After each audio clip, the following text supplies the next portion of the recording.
قرآن کریم پوری انسانیت کے لیے اللہ تعالیٰ کا سب سے بڑا انعام ہے۔ اس کا اصل حق تو یہ ہے کہ اس پر سمجھ کر عمل کیا جائے، لیکن اللہ تعالیٰ نے اپنے بندوں کو اپنی رحمت سے نوازنے کا ایک ذریعہ قرآن کریم کے الفاظ کی تلاوت کو بھی قرار دیا ہے، یعنی قرآن کریم کے الفاظ کی تلاوت بھی بے انتہا اجر و ثواب کی حامل ہے۔ بعض لوگ نادانی سے یہ سمجھتے ہیں کہ قرآن کریم کو سمجھے بغیر پڑھنے سے کیا حاصل ہے۔ وہ اللہ تعالیٰ کی کتاب کو انسانوں کی کتاب پر قیاس کرتے ہیں کہ جن کو بے سمجھے پڑھنا ایک فضول کام سمجھا جاتا ہے، حالانکہ قرآن کریم اللہ تعالیٰ کی کتاب ہے۔ اس کی تعلیمات تو دنیا اور آخرت کی فلاح کی ضامن ہے ہی، لیکن اس کے ایک ایک لفظ میں نور ہے، اور اس کی محض تلاوت بھی موجب ثواب اور باعث خیر و برکت ہے۔ حضرت عبداللہ بن مسعود رضی اللہ عنہ سے روایت ہے کہ حضرت صلی اللہ علیہ وآلہ وسلم نے ارشاد فرمایا، جو شخص اللہ کی کتاب کا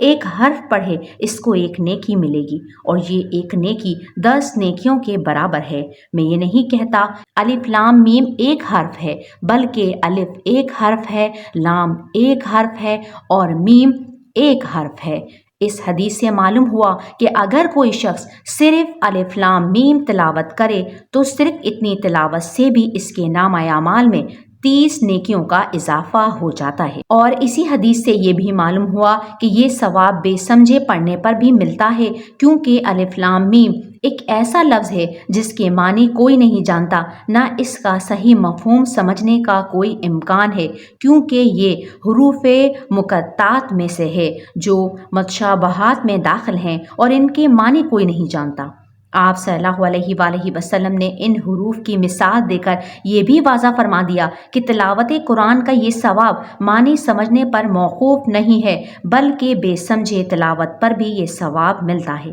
غرض جب صرف الف لام میم پڑھنے پر 30 نیکیاں حاصل ہوئیں تو قرآن کریم کا ایک رکوع یا ایک سورت پڑھنے سے کتنا اجر و ثواب ملے گا۔ اسی لیے ہر مسلمان کو چاہیے کہ ہر روز صبح کو دوسرے کاموں میں مشغول ہونے سے پہلے قرآن کریم کی کچھ نہ کچھ تلاوت کا معمول بنائے۔ اگر زیادہ نہ پڑھ سکے تو پاؤ پارا، اور اگر اتنا بھی ممکن نہ ہو تو کم از کم ایک رکوع ہی پڑھ لیا کرے، تو ہر روز اس کے نامہ اعمال میں سینکڑوں نیکیوں کا اضافہ ہوتا رہے گا۔ اسی طرح ہر مسلمان کو چاہیے کہ قرآن کریم کی کچھ صورتیں زبانی یاد کر لے، تاکہ جب موقع ملے قرآن کریم کھولے بغیر بھی وہ زبانی تلاوت کر سکے، اور اس طرح چلتے پھرتے بھی اپنے نامہ اعمال میں نیکیوں کا اضافہ کر سکے۔ حضرت ابن عباس رضی اللہ عنہ روایت کرتے ہیں کہ آپ صلی اللہ علیہ وآلہ وسلم نے ارشاد فرمایا، جس شخص کے جوف میں یعنی حافظے میں قرآن کا کچھ حصہ نہ ہو وہ ایک ویران گھر کی طرح ہے۔